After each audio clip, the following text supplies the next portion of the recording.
When it comes to human sacrifice, we tend to think about scenes like this, where an individual is put on an altar and the individual is killed in a ritual way to appease some pagan deity. Now, in the past, such sacrifices were common. And today, you still have military conflicts, which are another form of mass sacrifice, in which the victims are conditioned to voluntarily surrender their lives to serve their country. Apart from military conflict, human sacrifice still exists, but not in the way you expect it to be. We do not have rituals like you see on this image anymore. Well, in most places in the world, they are abolished. What we do have is that we have scapegoats amongst us who become living sacrifices. They become the people that are traumatized beyond measure. They are so traumatized that they cannot function properly. They cannot function properly even if they want to, because they're so traumatized. Look, if someone was in a car accident and their bones have been crushed, no matter if they want to, they cannot walk because their bones have been crushed. Their bones need to heal and then they can begin to walk again. If someone's bones has been crushed in a car accident and you expect them to walk as if nothing ever happened, you're delusional. In the case of physical bone fractures, you'll understand it. But when someone has been traumatized mentally and emotionally for a long period of time, and the trauma was so intense over and over again, an individual will not be able to think clearly anymore. They won't.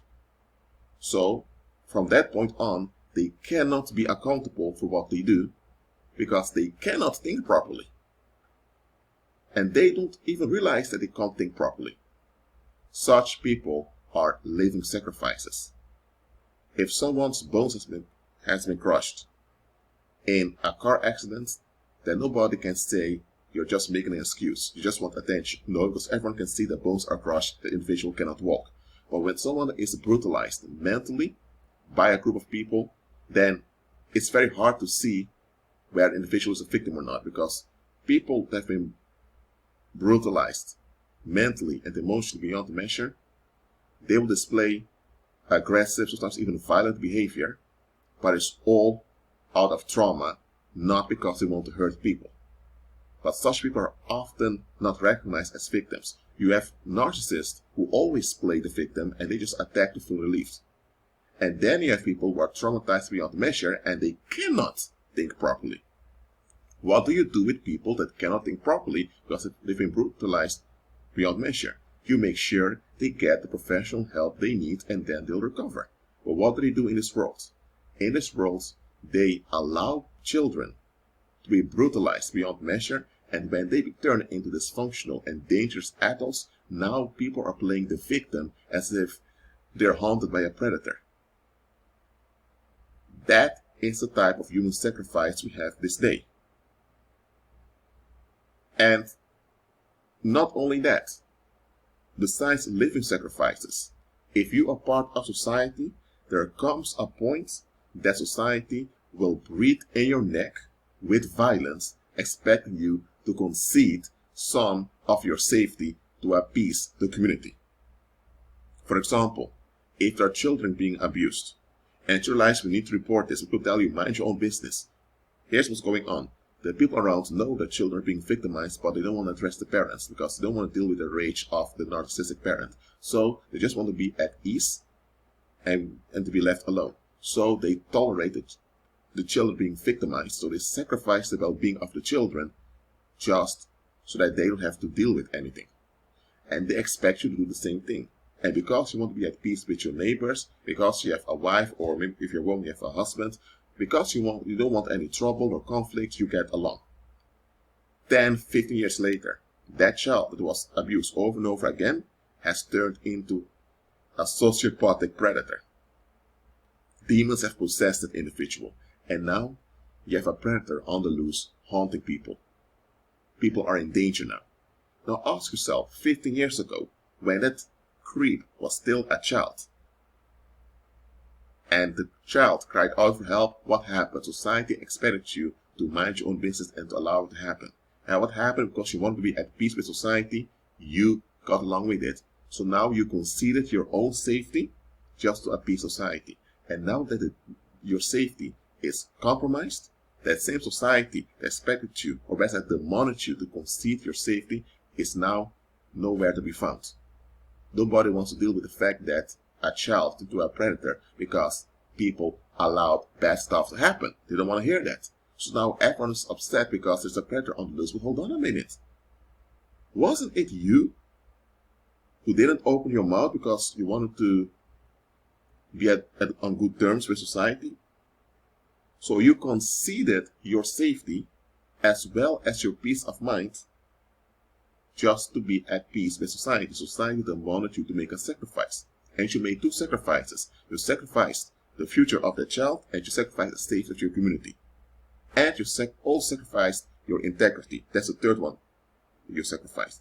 Because you can never claim to be innocent while you partook at the violence of the community by allowing and enabling violence against children. So you became guilty by keeping your mouth shut to be at peace with society. So you also sacrificed your integrity.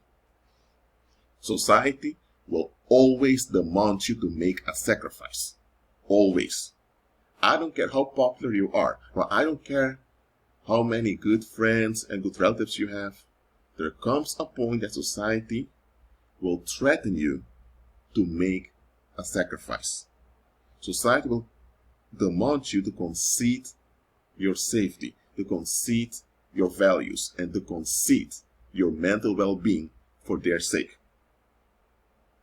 The moment you refuse to comply with the sacrifice, they'll sacrifice you. That is how it goes. It can be, for example, that someone somewhere constant you behind the scenes. And because people don't want to face the reprobation of that individual, people decide to blame you because other individual constant you. What's going on here? There's a reprobate amongst them, and they don't want to face the fact they're dealing with a reprobate. They don't want to take the actions needed to, to shut down the danger. They don't have to kill the reprobate, but they at least should take actions to minimize the reprobate's influence. But they don't want to do all of that. They just want to be left alone. So the reprobate is raging, and the rage will affect them. They don't want to be affected by the rage, so now they will join the anger of the reprobate against you, just that they will not become the target of the reprobate. So they will now enable harm against you, and they will expect you to put up with it, because the moment you challenge what's going on, you will also be blaming them, and rightfully so, because they are enabling violence against you. And once you do that, they'll be exposed with what they are, cowards, and then they'll turn on you. So what will happen is that people will blame you, even though they know that you can't be blamed, but they expect you to take the blame so that they can be left alone. Such things can also happen to you, no matter how much people smile with you. When it comes down to it, in society, they will demand you to concede your safety by forfeiting yourself. I've mentioned this before. With Christ, you deny yourself by relying completely on Christ. In the world, you have to forfeit yourself so that the world can use you, violate you, and then throw you away as if you never existed. That's what society expects you to do.